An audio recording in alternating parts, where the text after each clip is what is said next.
Hey guys, we are back with another couple chapters from Chickadee.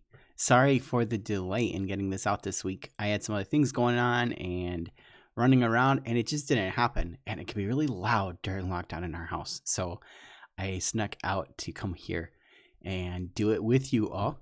We're going to pick up in chapter... Which chapter are we on? We are in chapter 18, Red River Trail. We had left our friend Chickadee meeting his uncle and getting picked up by the ox cart train. But before we actually get into chapter 18, I want to just go through a few of the words we're looking at this week. The first one, you probably know a lot of these because you guys are super smart, but we're going to go through them just to make sure we understand what they mean when we hit them in the story. So the first one is ramshackle. Ramshackle. We see the cabin in the cabin. Babisha Baptiste's cabin is described as being ramshackle. What does ramshackle mean? Ramshackle is in a state of severe disrepair. The place is run down. The place is tossed. The place is not cared for. Ramshackle. Okay, our next one. Again, this is a word you guys know, but I just wanted to run through it quickly because it's one of these words that sort of sounds like rejected or ejected, but this is dejected, and it has a little bit of a different meaning than the words that rhyme with it. Dejected means sad, depressed, dispirited. It's a very emotional word when I think about it. It makes me feel sad just to see the word dejected. I've been set aside. I'm discouraged. I don't have anything to live for. And he's actually going to describe, or our author is going to describe horses as being dejected and skinny. Here's another one. If you've gone fishing, you know this. To lure somebody. Lure, L-U-R-E. To strike lured them back to the stall with clumps of hay. Again, talking about horses. And to lure means to tempt or to draw somebody away. The noun form lure is like a fishing lure that you tempt a fish with to eat that bait, or sometimes you grab a hold of that hook and you've got them. You've lured them in. Lure.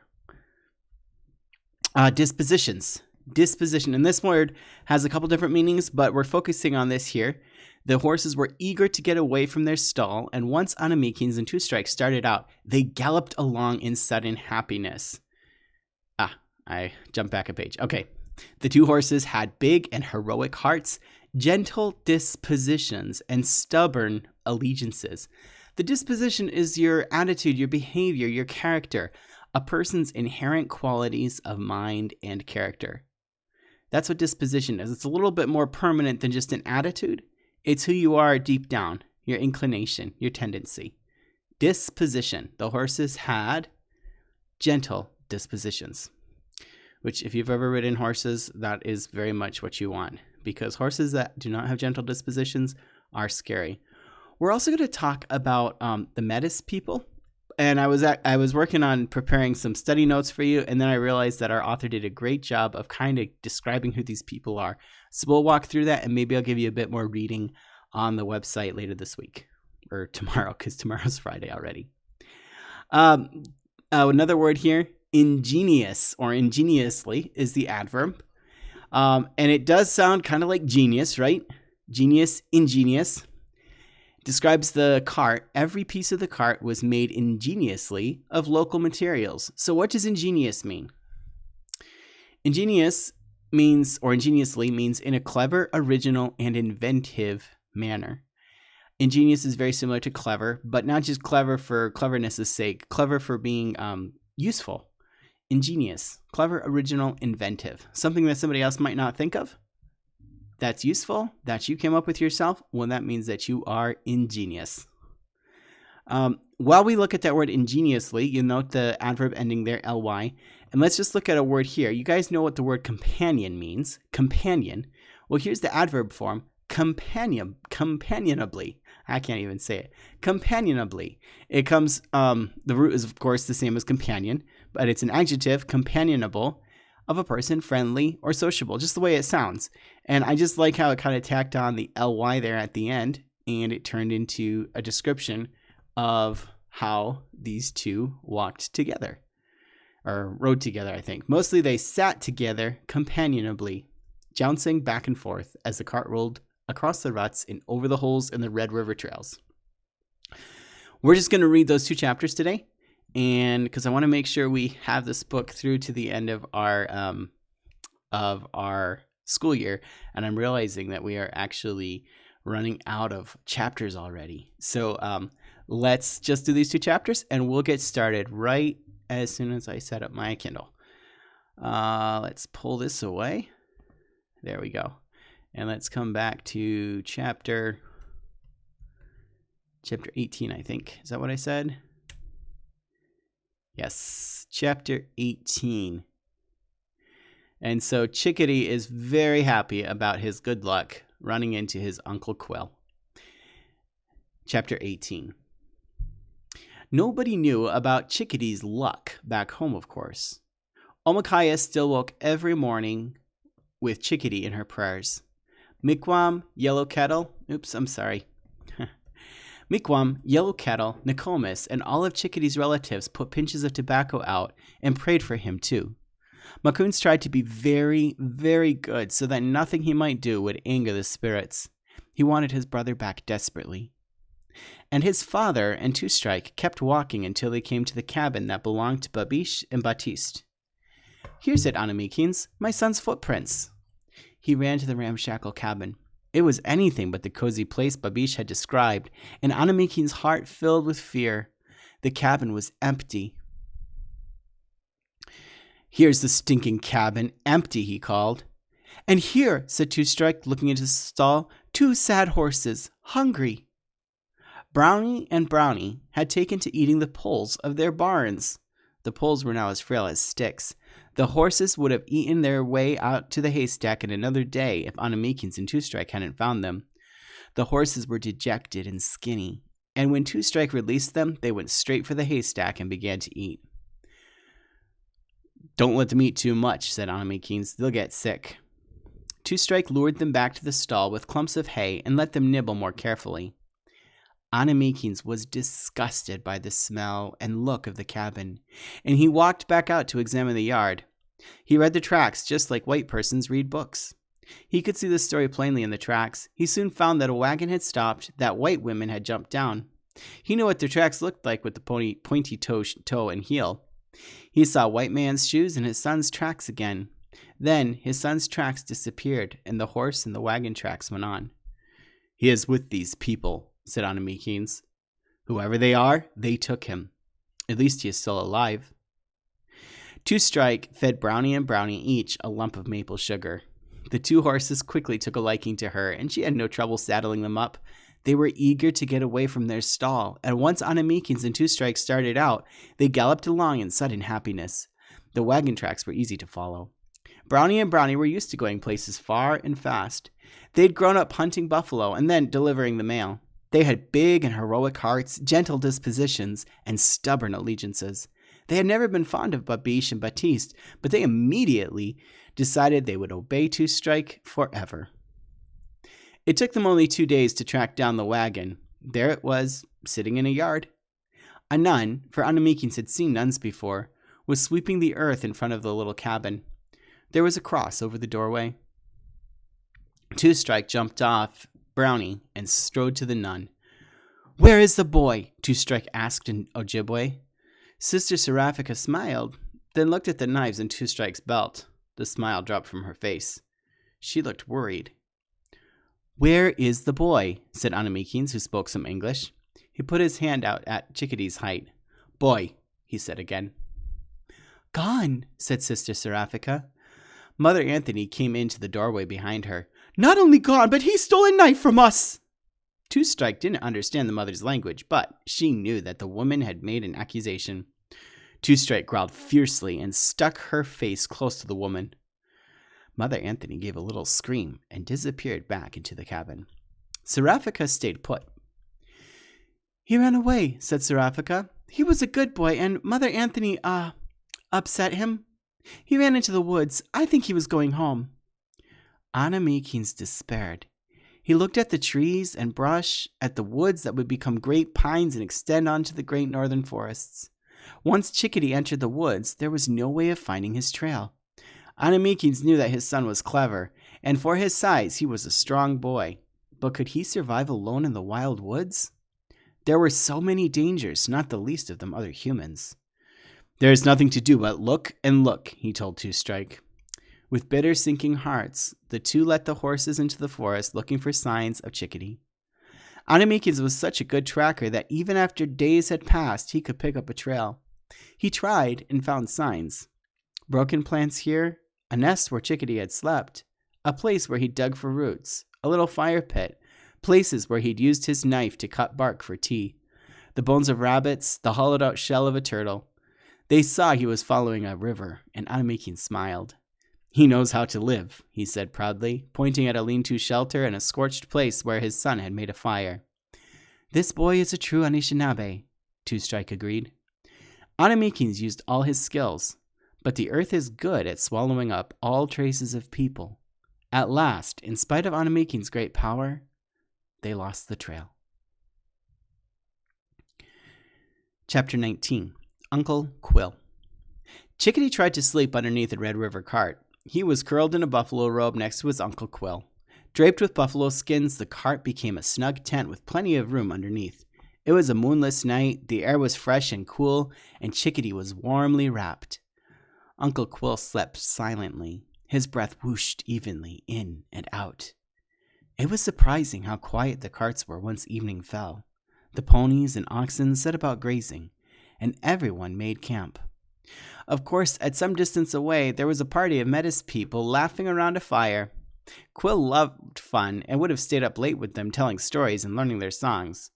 But tonight, Quill had felt that his little nephew needed to sleep, and he turned in early with Chickadee. Chickadee should have slept. He was exhausted. He could feel the tiredness creep through his bones, and his head was fuzzy with sleep. But Chickadee couldn't quite fall asleep. First of all, there was a sound of musical crying. He'd never heard it before, and he kept sitting up, his ears open. He heard the sound of people singing to the crying music that sometimes skipped and sometimes wailed. Even when he dozed off, Chickadee kept waking up out of dreams in which he was home with Macoons. He woke with a start, longing for his brother, disoriented and fearful. At last, the music and the voices fell silent. Way off across the distant roll of prairie, wolves howled. An owl glided over and dove for a mouse.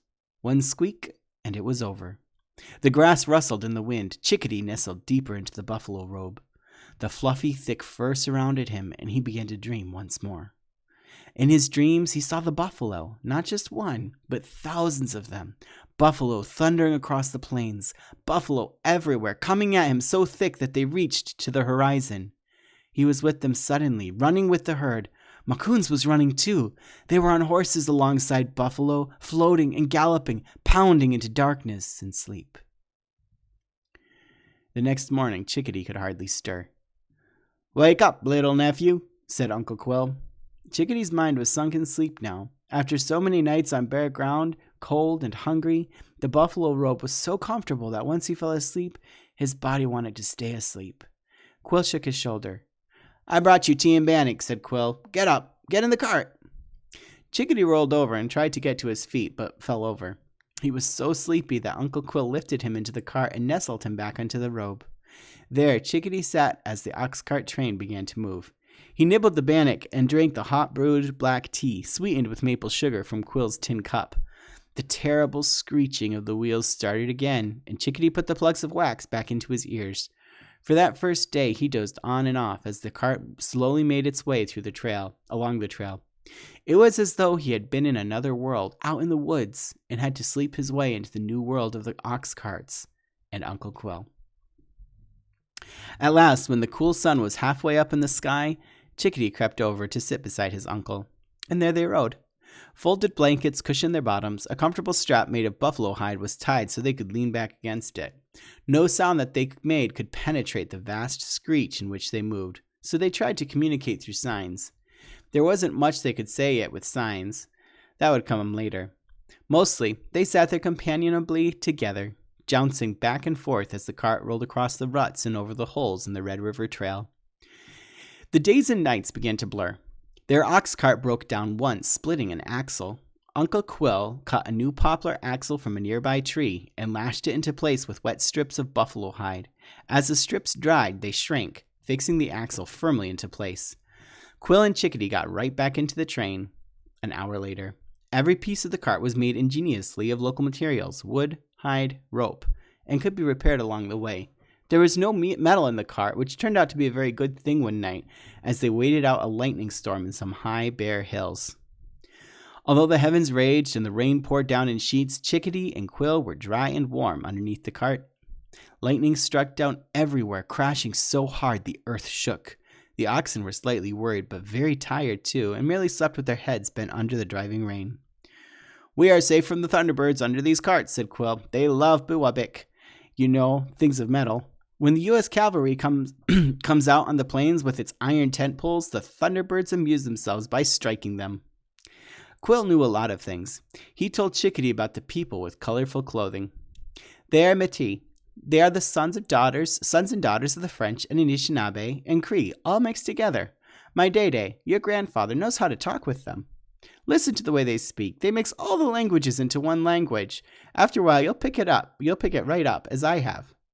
"They sing French songs," said Chickadee. "Their fathers taught them songs from the days when they paddled canoes. Before these trails, that was the only way to carry furs. I remember it." "What are those crying instruments they play?" "Those are fiddles. You'll see." "And their clothing. It is all colors, and yet some of it is like ours." "They like to wear moccasins. Who would ever want to wear white men's shoes? But the women wear big skirts. The men wear blouses. They like some of our clothes. We like some of theirs." Why do you know so much about these people, Uncle Quill?" "Because I am married to one." Chickadee was silent. He had forgotten that his uncle was married. Chickadee was out of questions. The next day, as Uncle Quill brewed tea and fried some bannock on a little fire, a Métis woman came up to him and began to talk in her language. Quill answered her, and Chickadee tried to make out what they were saying.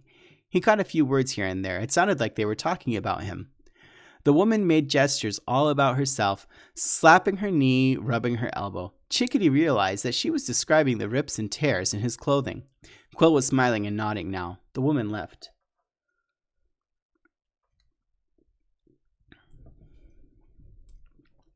"She's going to make you a new shirt, new moccasins, and fix your pants and vest," he said. "She said such a nice-looking boy as you shouldn't be dressed so poor." "Am I dressed so poor?" Chickadee looked down at his clothing and noticed the rips and tears and spots of grease he'd gotten used to. "Yes, I guess I look pretty bad, my uncle. Your mama would have fixed you up by now, but your Uncle Quill can't do much." The woman came back and made Chickadee stand still. She took a piece of sinew and measured his feet, his arms, his chest. She took his vest away and fixed it that very afternoon. When she brought it back, the woolen vest had been cleaned. The rips were neatly sewn, and where there had been holes, she had cleverly beaded on circles of hide. 2 days later, the woman brought back a shirt of bright blue calico. It had wide sleeves and a collar that peeked from under the vest. She took away his old shirt and fixed that too, and by adding more fringe and pieces of tanned deer hide, she made it into a jacket. New moccasins came next. Chickadee gave up his pants overnight, and in the morning she brought them back, all repaired and with a piece of hide stitched around the bottom so that his ankles were covered. "I look so fine," said Chickadee. He was delighted with himself, and the woman could tell and laughed. She had big white teeth in her round face and wore lots of bead necklaces. Her braids were gray when they came unbound from her neat bun. As she walked, her skirt swirled around her quick steps. Her name was French, Antoinette. She had 2 children, her grandchildren, with her, and they were well dressed too. Antoinette had her own cart. Her granddaughter drove it. The other child, a small boy, usually walked beside the ox and kept an eye out for game he might catch.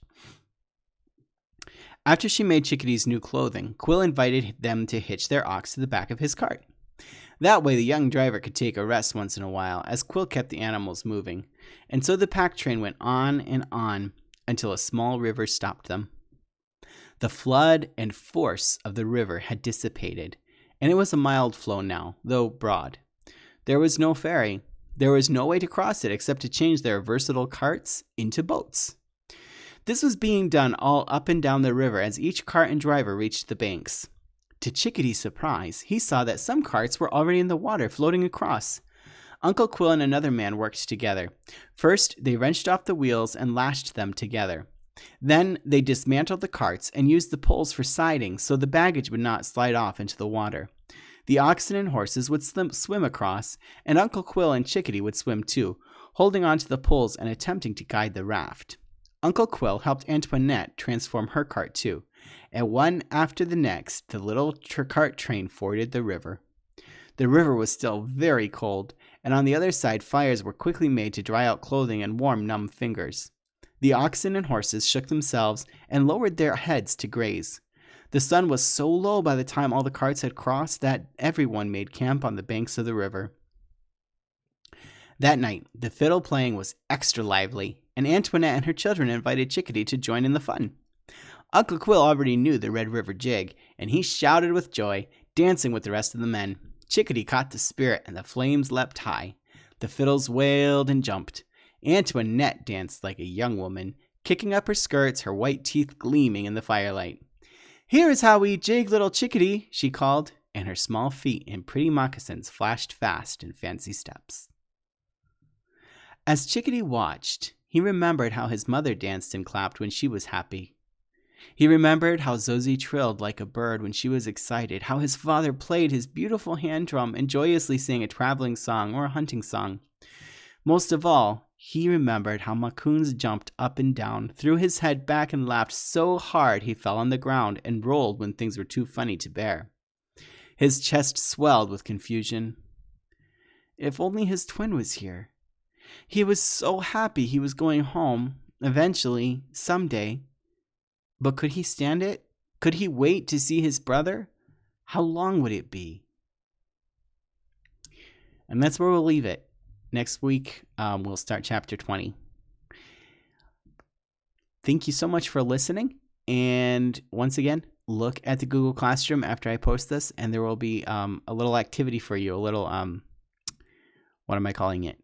Scavenger hunt for some of the concepts we're looking at in this novel. Thanks.